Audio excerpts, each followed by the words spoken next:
Excellencies, dear friends, good day to all, and thank you very much for coming on such short notice. I thought it would be useful to meet today and discuss our efforts at supporting our Ukrainian friends. I'd like to give you a short overview of what Albania is doing and discuss ways on how we can all work together to maximize our efforts, especially when it comes to diplomacy. These are very difficult and challenging times, very painful and tragic times too, that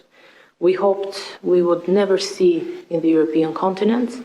For us in the Western Balkans, this is especially painful, and the pain of our Ukrainian friends resonates in a particularly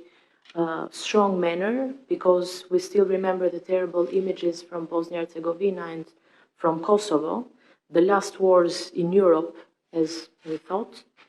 But not just that, but as a region that has long been seen by Russia as the soft underbelly of the European Union, as a region that has experienced Russian meddling and attempts to ferment tensions and conflicts, we do feel very strongly about what is happening.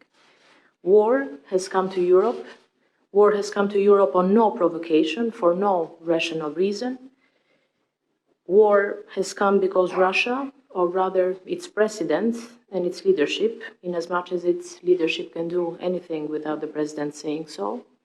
decided that they could not live with a peaceful and democratic Ukraine as their neighbor, and undertook an illegal war of aggression against a peaceful neighbor in blatant violation of all laws and norms that guide civilized behavior and the international rules-based system. Indeed, there is a case to be made that the desire to destroy the rules-based system is a strong motivator for Vladimir Putin.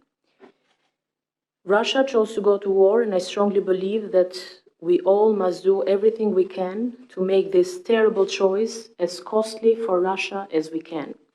I am proud that in this confrontation between democracies and dictatorship, between a free European people and a Russian tyrant, Albania is playing an important role, punching way above its weight and giving an important contribution, especially in the field of diplomacy. From the OSCE and NATO, where our proposals have been concrete and courageous, to the UN Security Council, where we are co-pen holders with the United States, our country is at the forefront of the efforts to support Ukraine and raise the costs and isolation for Russia.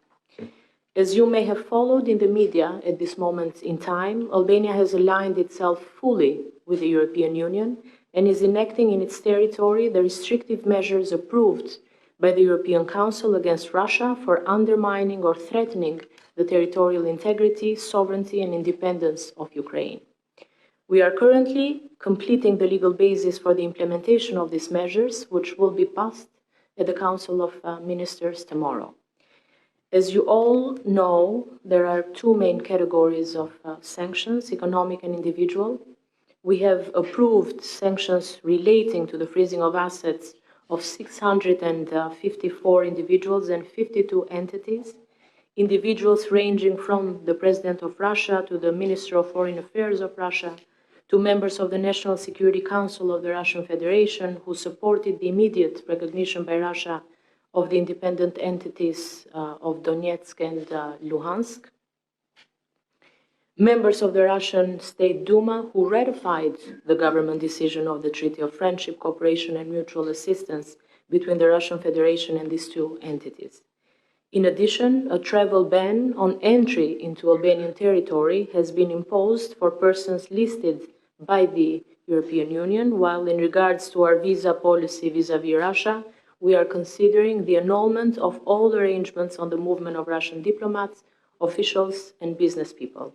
We've also joined the European Union's economic sanctions that include restrictive measures in finance, energy, transport, and technology.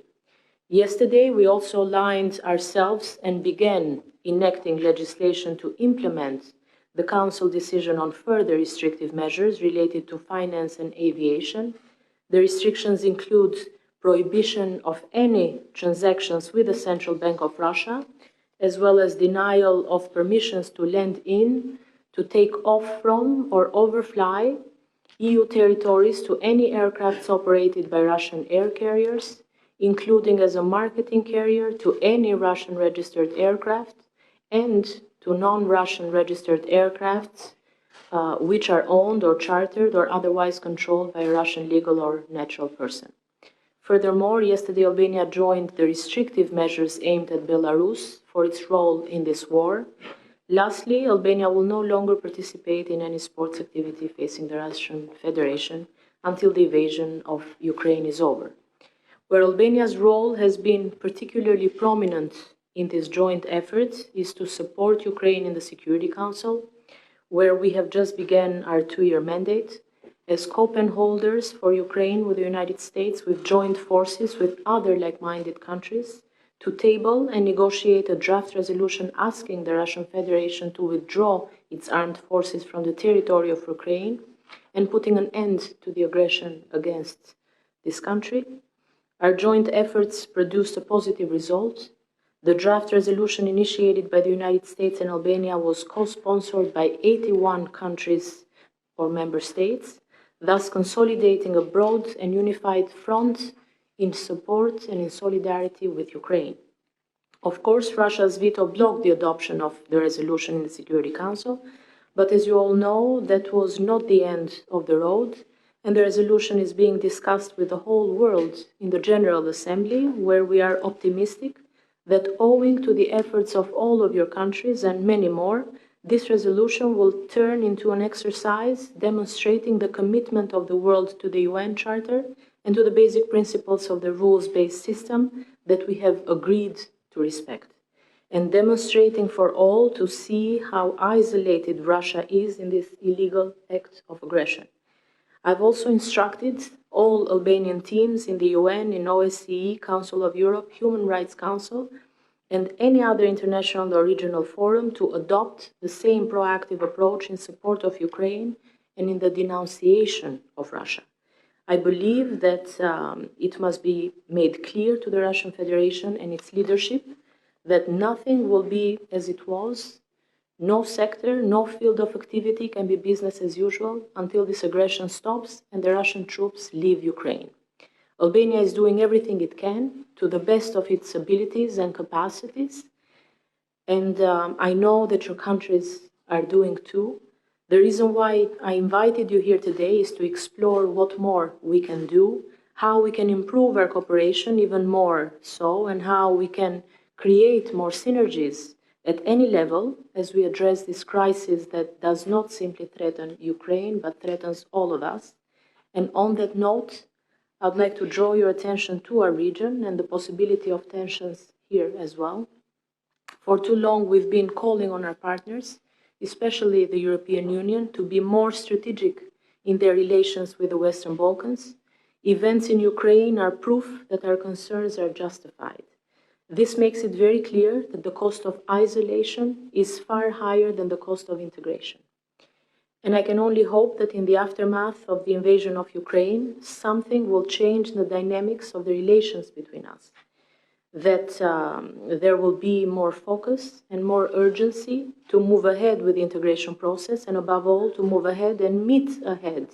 any Russian attempts to ferment trouble. I am pleased that the signals we are getting now demonstrate that the EU is focused now as it has not been for a while.